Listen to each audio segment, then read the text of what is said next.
Good morning mga kamas, tayo ngayon sa Kalupit, Bulacan. Napapakita ko sa inyo mga manok dito sa Kalupit.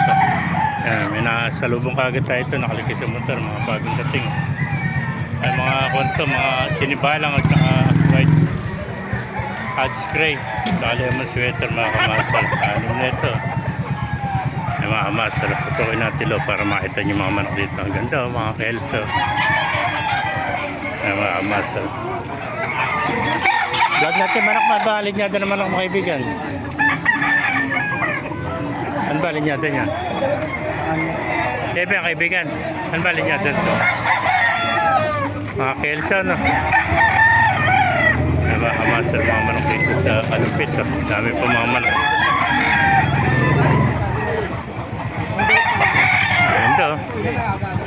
Ganda ang hot screen ito.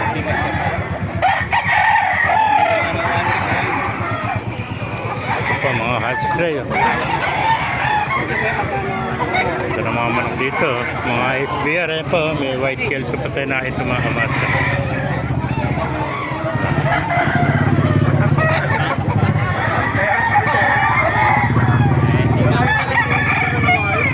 Sa mga nagtatanong dyan, every Tuesday lang ng gate to 5 ng umaga hanggang 9 lang po ng umaga mga kamasa.